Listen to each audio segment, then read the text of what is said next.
അല്ലേ? ഫസ്റ്റ് ഇത് ആദ്യമായിട്ട് അവസാനമായിട്ട് അത് അമൃത ചാനൽ. അത് ആക്ച്വലി ഒരു ദിവസം ലാബ് കട്ട് ചെയ്യാൻ വേണ്ടിട്ട് അമ്മയെ കൂട്ടുപിടിച്ചു.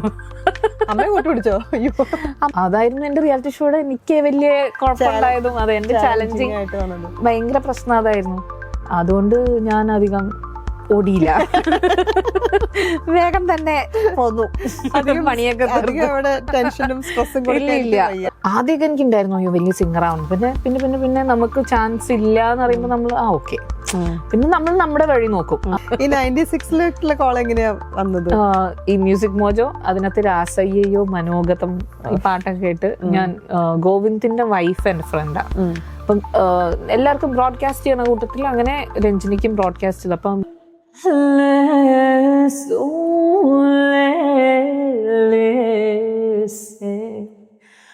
जो नील समंदर है, जो नील समंदर है.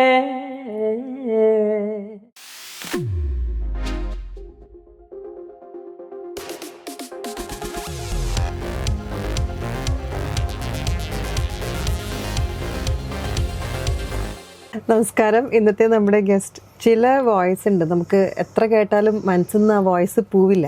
അങ്ങനത്തെ ഒരു മൾട്ടി ടാലൻറ്റഡ് സിംഗറാണ് നമുക്ക് ഇന്നിവിടെ ഗസ്റ്റായിട്ട് എത്തിയിരിക്കുന്നത്.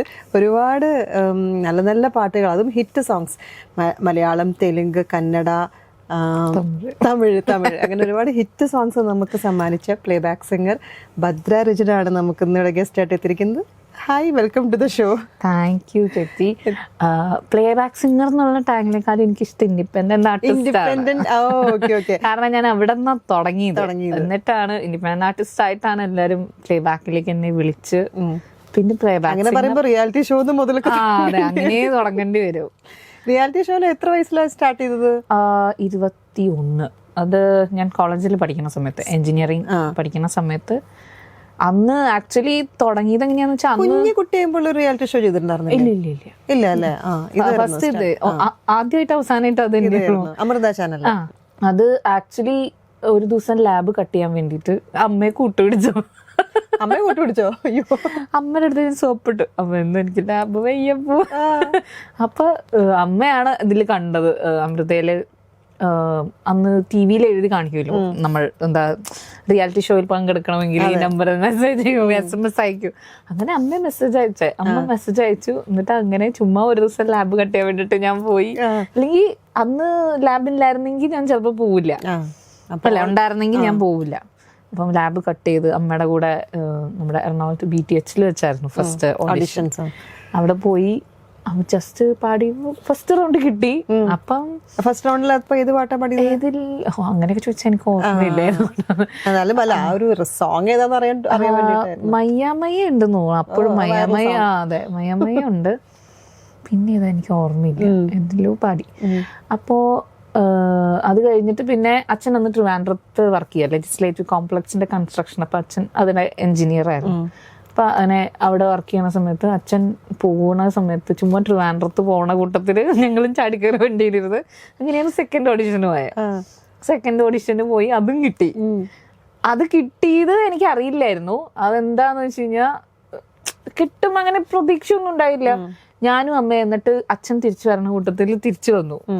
ആലപ്പുഴ എത്തിയപ്പോ എനിക്ക് കോള് വന്നു, ഭദ്ര എവിടെയാന്ന് ചോദിച്ചിട്ട്. ഞാൻ പറഞ്ഞു ഞാൻ ആലപ്പുഴ എത്തി, ഭദ്രക്ക് ഓഡിഷന് സെലക്ഷൻ. അത്ര ഭയങ്കര പോസിറ്റിവിറ്റി ആയിരുന്നു അന്ന്.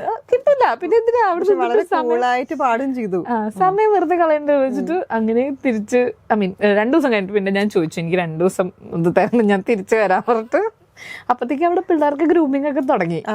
2 ദിവസം കഴിഞ്ഞിട്ടാണ് ഞാൻ ഗ്രൂമിങ്ങിന് ചേർന്നത്. അങ്ങനെയാണ് ഫസ്റ്റ് പാട്ട് മയ്യാമയ്യ TV ആദ്യമായിട്ട് ഞാൻ പാടുന്നത്. അത് ഭയങ്കര ഹിറ്റായി. അങ്ങനെ നമുക്ക് അതിൽ തന്നെ തുടങ്ങാം. അയ്യോ ഒരു നാല് വരി.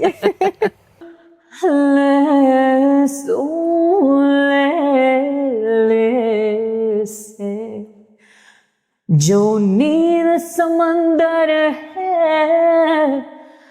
जो नील समंदर है, मेरे तुझका साहिल हूँ, मेरे तुझका साहिल हूँ, आभोश में ले तेरे से प्यासी हूँ. ഓ ആ പാട്ടൊന്ന് പാടുമ്പോ മനസ്സിൽ കരുതിയിരുന്നത് ഭയങ്കര ഇങ്ങനെ കേറി പോകുന്നുള്ള വൈറലായിട്ട്. ഒട്ടുമില്ല. എന്താ വെച്ചാ അത് ഇതുമാതിരി നമ്മുടെ ഹിന്ദി റിയാലിറ്റി ഷോയിൽ ആരൊക്കെയോ പാടി കേട്ട് അങ്ങനെ എനിക്ക് ഇഷ്ടപ്പെട്ട ഒരു പാട്ടാണ്. അപ്പൊ ലൈവ് പാടിയാൽ നന്നായിരിക്കും അങ്ങനെ സെലക്ട് ചെയ്തതാ ഞാൻ. പക്ഷെ അത് എല്ലാവർക്കും നമ്മുടെ മലയാളി ഓഡിയൻസിന് ഇത്ര ഇഷ്ടപ്പെടും. അത് മാത്രമല്ല ഫസ്റ്റ് സോങ്ങിൽ ഇങ്ങനെ ഒരുപാട് മോഡുലേഷൻസും കാര്യങ്ങളെല്ലാം ഇതൊക്കെ നമ്മൾ ഇങ്ങനെ പഠിച്ചു വന്നിട്ടൊക്കെ അതിനെ കുറിച്ച് കൂടുതൽ പഠിച്ചിട്ടൊക്കെ അല്ലേ പാടാറ്. പിന്നെ എന്താന്ന് വെച്ചാൽ എനിക്ക് ഒരു പാട്ട് പെട്ടെന്ന് തന്നു കഴിഞ്ഞാൽ എനിക്ക് എന്താ പറയാ അതിന്റെ ഫുൾ ഫീൽ കൊടുത്ത് പാടാൻ എനിക്ക് സമയം എടുക്കും. എനിക്ക് സമയം എടുക്കും. കാരണം എന്റെ ഫുൾ സാധനം അതിലിടണമെങ്കിൽ എനിക്ക് കുറച്ച് ടൈം വേണം. പെട്ടെന്ന് ഒരാൾ പാടാൻ പറഞ്ഞു കഴിഞ്ഞാൽ നാച്ചുറൽ ആയിട്ട് തന്നെ മോഡുലേഷൻസ് അതിൽ വരുള്ളൂ. അല്ല ഇപ്പം എനിക്ക് കുറച്ചൊരു സമയം തരുവാണെങ്കിൽ അത് എവിടെന്നോ ഒരു എക്സ്ട്രാ സാധനം എപ്പോഴും അതിൽ വരാറുണ്ടെന്ന് ഞാൻ എപ്പോഴും ശ്രദ്ധിക്കാറുണ്ട്. അങ്ങനെയാണ് മയ്യാമയ്യയിലും അത് വന്നതെന്ന് എനിക്ക് തോന്നുന്നുണ്ട്. കാരണം അടുത്ത കഴിഞ്ഞ റൗണ്ടിൽ എനിക്ക് തന്ന പാട്ട് ഞാൻ പുതുതായിട്ട് പഠിച്ച പാട്ടാ, പെട്ടെന്ന് പഠിച്ച പാട്ടാ. അത് ഫ്ലോപ്പായിരുന്നു. അതേതായിരുന്നു? കിലും കിലും ഏതൊരു പഴയ പാട്ടെന്തോ ആയിരുന്നു. അപ്പോ എനിക്ക് എപ്പോഴും അത് ഞാൻ പാട്ട് പഠിക്കണതിന്റെ രീതിയാണെന്ന് തോന്നുന്നു. അതിപ്പോ ഞാൻ ഈവൻ റെക്കോർഡിങ്ങിന് പോയാലും എനിക്ക് നേരത്തെ ട്രാക്ക് അയച്ചിരുവാണെങ്കിൽ ഞാൻ ആ പാട്ട് സൂപ്പറായിട്ട് പാടും. കാരണം കുറച്ചും കൂടി നമ്മുടെ ഉള്ളിലേക്ക് ആ പാട്ട് കേറും.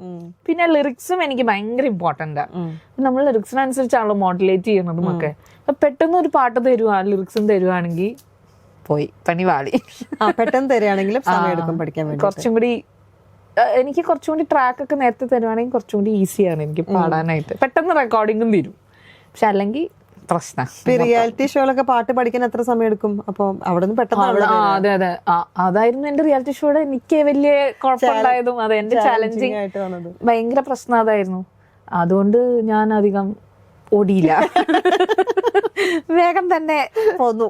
അധികം പണിയൊക്കെ ടെൻഷനും സ്ട്രെസ്സും ഇല്ല അധികം കൊടുക്കേണ്ടി വന്നില്ല.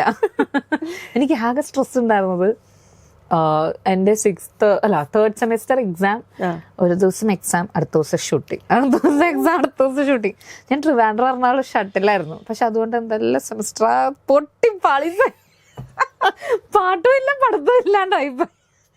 ഇത്രയും ഓപ്പണായിട്ട് പറയുന്ന ഒരാള് ഞാൻ അല്ല. ഞാൻ റിയാലിറ്റി ഷോയിൽ പങ്കെടുത്തതാണ്. ബാക്കി എല്ലാ സെമസ്റ്ററും ഞാൻ അടിപൊളിയായിട്ട്. ഈ ഒരു സെമസ്റ്റർ കുളമായിരുന്നു. അല്ല അവിടെയും സ്ട്രെസ് ആണല്ലോ.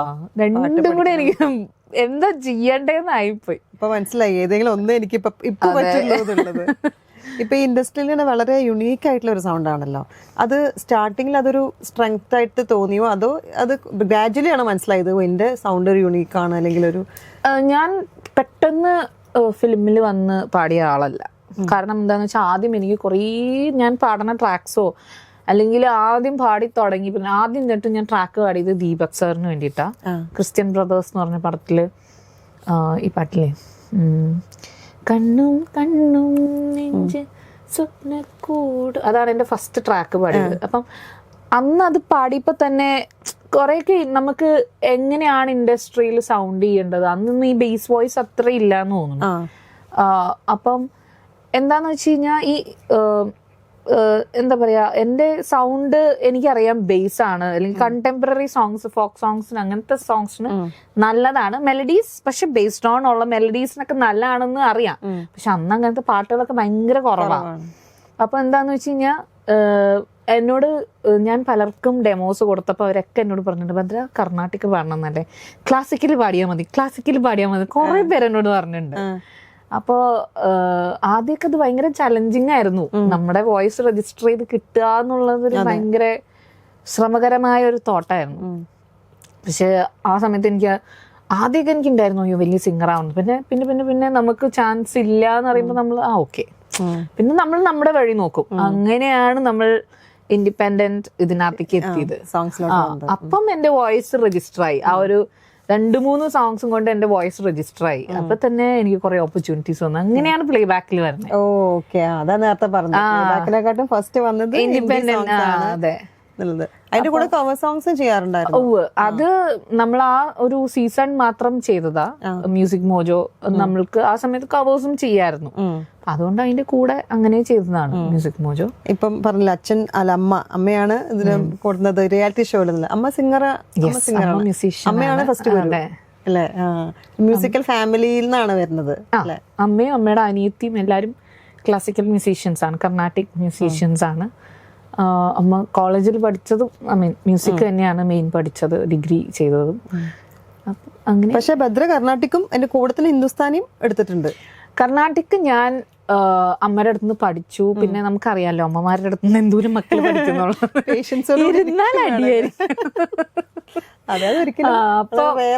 അതെ. അപ്പൊ പിന്നെ ഞാൻ വേറൊരു ഓപ്ഷൻ ചൂസ് ചെയ്ത് അമ്മയുടെ ഗുരുനാഥൻ ഉണ്ടായിരുന്നു, പൊൻകുന്നം രാമചന്ദ്രൻ സാറിന്റെ അടുത്തും കുറച്ചു നാളും പഠിച്ചു. പിന്നെ എന്താ വെച്ച് കഴിഞ്ഞാൽ സാറും പൊൻകുന്നം ട്രാവലിംഗ് പ്രശ്നമായതുകൊണ്ട് അതൊരു കുറച്ചൊരു ഗ്യാപ്പ് വന്നു. അപ്പൊ ആ ഗ്യാപ്പിലാണ് എൻ്റെ ഒരു ഫ്രണ്ട് എനിക്ക് സജസ്റ്റ് ചെയ്തത്, ഇങ്ങനെ എൻ്റെ വീടിന്റെ അടുത്ത് തൃപ്പൂണിത്തുറ തന്നെ ഇങ്ങനെ ഒരു ഹിന്ദുസ്ഥാനി പഠിപ്പിക്കുന്ന ഇൻസ്റ്റിറ്റ്യൂട്ട് ഉണ്ട്.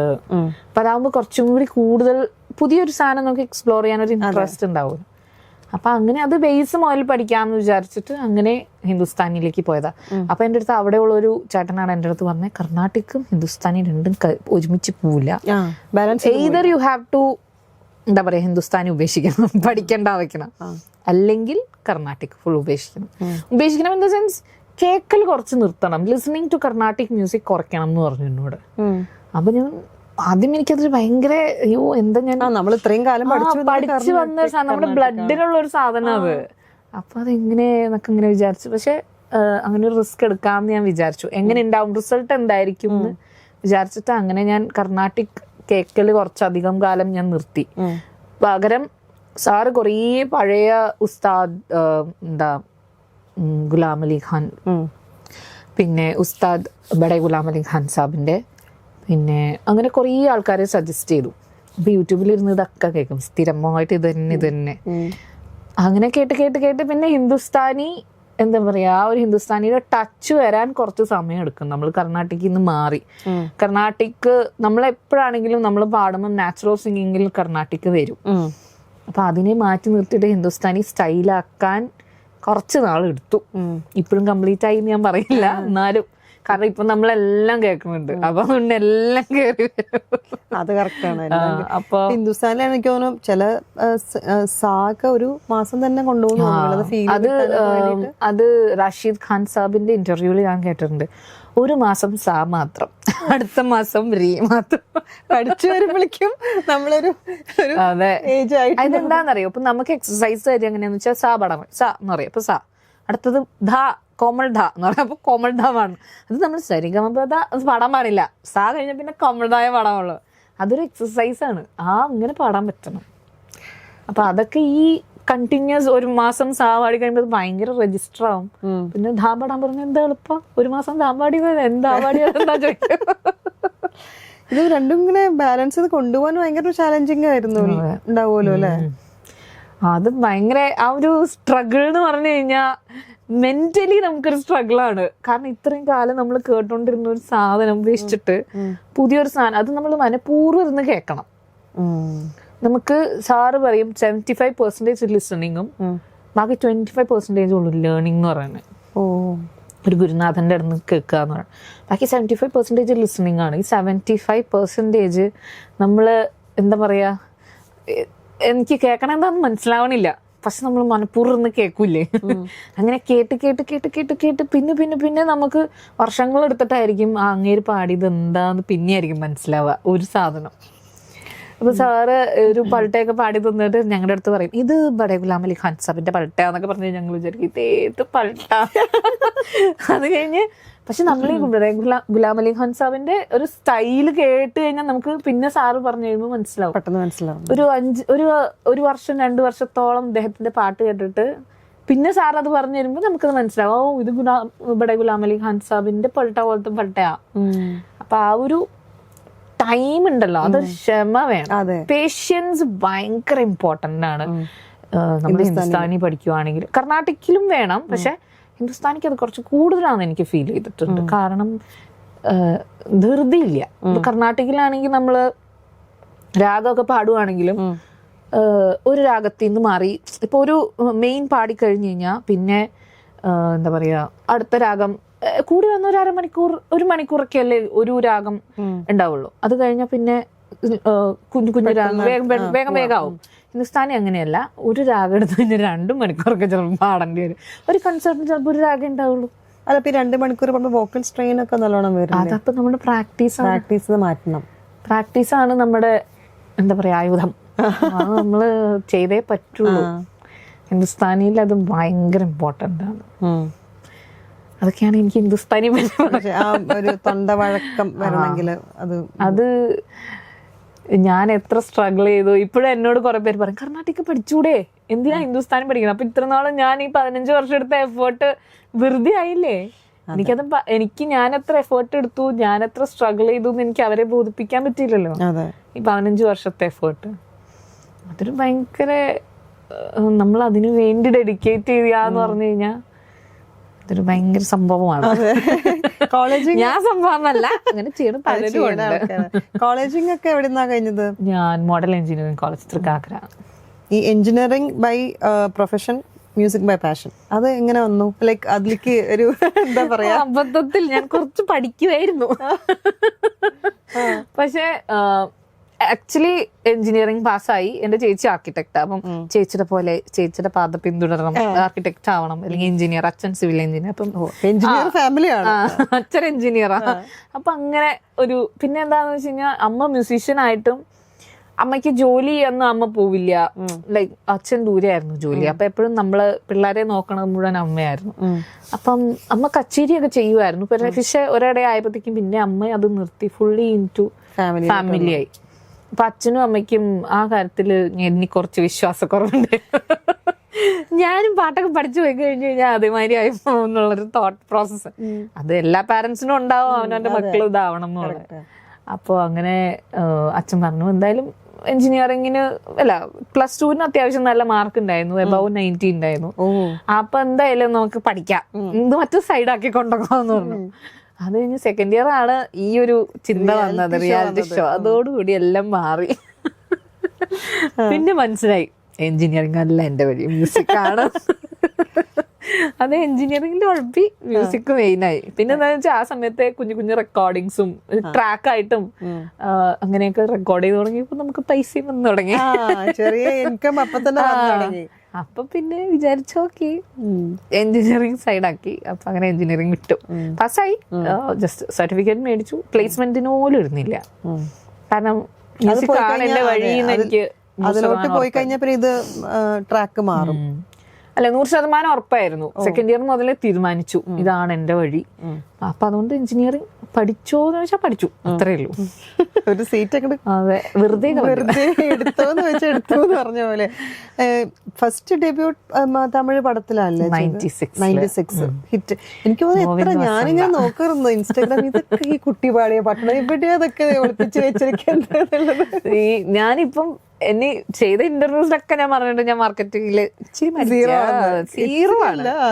അതെ, ഞാന് പൊതുവേ അങ്ങനെയുള്ള കാര്യത്തിൽ ഇപ്പം ഈ മ്യൂസിക്കിന് കൊടുക്കുന്ന ഡെഡിക്കേഷൻ ഇല്ല, ഞാൻ അതിൽ മാത്രമേ ഫോക്കസ്ഡ് ഉള്ളൂ. അത് എനിക്ക് തരുന്ന സാറ്റിസ്ഫാക്ഷനിൽ മാത്രമേ ഞാൻ ഫോക്കസ്ഡ് ഉള്ളൂ. നല്ലതാണ്. പക്ഷെ ഇന്നത്തെ ഒരു കാലത്ത് ഭയങ്കര ഇമ്പോർട്ടന്റ് ആണ്. കാരണം അത്രയും സിംഗേഴ്സും അത്രയും കോമ്പറ്റേറ്റീവ് ഫീൽഡും കൂടി ആയ സ്ഥിതിക്ക് ഞാൻ നോക്കുമ്പോ ഒത്തിരി ഹിറ്റ്സ് ചെയ്ത് വെച്ചിട്ടുണ്ട്. എന്നിട്ട് എനിക്ക് സത്യം പറഞ്ഞാൽ പലതും അറിയില്ലായിരുന്നു ഇത് ഭദ്ര പാടിയതാണോ. എന്താ വെച്ച് കഴിഞ്ഞാൽ ഒരു പാട്ട് പാടിക്കഴിഞ്ഞാൽ അത് ഹിറ്റ് ആയി കഴിഞ്ഞാൽ പിന്നെ എന്റെ തലേന്നത് വീട്ടും, ഞാൻ അതിന്റെ പുറകെ പോവില്ല, അടുത്ത പാട്ടിലേക്ക് പോകും. പിന്നെ ഇപ്പൊ കമ്പോസിംഗും കൂടി തുടങ്ങിയപ്പം ഇപ്പൊ എനിക്ക് അതാ ക്രേസ്, എല്ലാം കംപ്ലീറ്റ്ലി ഇൻടു മ്യൂസിക് എന്ന് പറഞ്ഞ പോലെ. അതായത് അത് കഴിഞ്ഞു, അതിന്റെ ചാപ്റ്റർ കഴിഞ്ഞു, അടുത്ത വഴി. അതൊരു കണക്കിന് നല്ലതാണ്. ഞാൻ അതിനെപ്പറ്റി ബോധമല്ല, ഹിറ്റായാലും I don't care. പക്ഷെ അത് ഹിറ്റ് ആവുകയാണ്, അതെന്റെ കുഴപ്പമല്ല. ഈ 96 കോൾ എങ്ങനെയാ വന്നത്? ഈ മ്യൂസിക് മോജോ, അതിനകത്ത് രാസയ്യോ മനോഗതം ഈ പാട്ടൊക്കെ കേട്ട് ഞാൻ ഗോവിന്ദിന്റെ വൈഫ് എന്റെ ഫ്രണ്ടാ. അപ്പം എല്ലാവർക്കും ബ്രോഡ്കാസ്റ്റ് ചെയ്യണ കൂട്ടത്തിൽ അങ്ങനെ രഞ്ജിനിക്കും ബ്രോഡ്കാസ്റ്റ് ചെയ്തു. അപ്പം രഞ്ജിനി ഗോവിന്ദിനെ ഏൽപ്പിച്ചു കൊടുത്തു. അപ്പം എൻ്റെ വോയിസ് ഇഷ്ടപ്പെട്ടു. അപ്പം ദ വെരി നെക്സ്റ്റ് ഡേ എനിക്ക് കോൾ വന്നു, രഞ്ജിനിയുടെ ഇങ്ങനെ ചെന്നൈക്ക് ട്രാവൽ ചെയ്യാൻ പറ്റുമോ. അല്ല, ആദ്യമേ പാട്ട് എന്നെ കൊണ്ട് ട്രാക്ക് ജസ്റ്റ് വാട്സാപ്പിൽ പാടി അയപ്പിച്ചു. അപ്പം പ്രേം സാറിന് ഇഷ്ടപ്പെട്ടു, വോയിസ് ഇഷ്ടപ്പെട്ടു. അപ്പോൾ ട്രാവൽ ചെയ്യാൻ പറ്റുമോ ചോദിച്ചു. അങ്ങനെ ചെന്നൈ പോയി പാടി വന്നു. പക്ഷെ അത് കഴിഞ്ഞിട്ട് എന്താ പറ്റിയെന്ന് എനിക്ക് ഓർമ്മയില്ല. പാട്ട് ഹിറ്റായോ ഇല്ലയോ ഒന്നും മനസ്സിലാവാത്തൊരവസ്ഥയായിരുന്നു. പിന്നെ അത് പറഞ്ഞില്ലേ ഹിറ്റായി പറഞ്ഞു. പക്ഷെ ഈ പറഞ്ഞ മാതിരി ഞാൻ മാർക്കറ്റിങ്ങിന്റെ പുറകെ ഒന്നും ചെയ്തിട്ടില്ല. പിന്നെ അന്ന് എന്താ പറ്റിയെന്ന് വെച്ച് കഴിഞ്ഞാൽ ഞാൻ ഇവിടെ ഉണ്ടായിരുന്നില്ല നാട്ടില്.